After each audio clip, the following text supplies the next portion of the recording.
டிஃப்ரெண்டா இருந்துச்சு. இது வரைக்கும் நான் அப்படி ஒரு படம் பார்த்ததே இல்லை, எனக்கு இருக்கான்னு கூட தெரியாது. ஸோ அது படிச்சுட்டு தான் எனக்கு வரணும்னு இருந்துச்சு. நிறைய எல்லாரும் லைக் கேரக்டர்ஸே கொஞ்சம் தான் இருக்கிறதுனால எல்லாருக்குமே ஸ்க்ரீன் ஸ்பேஸ் ஆகட்டும், எல்லாருக்குமே பெர்ஃபார்மன்ஸ் ஸ்பேஸ் ஆகட்டும் இருந்துச்சு. ஸோ அதனால பார்க்கும்போது வந்து பார்த்தீங்கன்னா ஹீரோவோட ஹீரோயின் அந்த சப்ஜெக்ட் இன்னும் அதிகமாக இருக்கும் இருக்கு. ஐ திங்க் அதான் இது வந்து ஒரு டிபிக்கல் லவ் ஸ்டோரி மாதிரி கிடையாது. லவ் ஸ்டோரி வந்தா தான் நார்மலா ஃபிலிம்ஸ்ல ஹீரோயிசமா காட்டி ஹீரோயின் ஒரு அப்படி இல்லாம சாதாரண லைஃப்ல ஒரு ஒரு ஹஸ்பண்ட் ஒய்ஃப் லைஃப்ல பாத்தீங்கன்னா ரெண்டு பேருமே ரொம்ப ரொம்ப இம்பார்ட்டன்ட் தான்.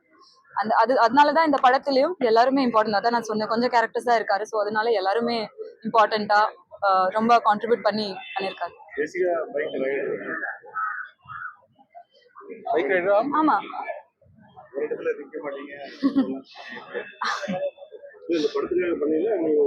இல்ல அந்த அந்த போர்ஷன் வேணாம் நான் பேசுறேன். இல்ல சார், அதான் சார் அந்த பைக் ரைடு சம்பந்தமா எதுவும் எழுத வேணாம் சார். ப்ளீஸ் சார், வேணாம். முத படத்துல இந்த மாதிரி நெகட்டிவா பண்றீங்க, அடுத்தது ஒரு ஹீரோயின் வாய்ப்பு வரும்னு நினைக்கிறேன். படம் பொறுத்த வரைக்கும் அதுல கேரக்டரா தானே இல்ல அப்படி அப்படி நான் அப்படி நினைக்கல.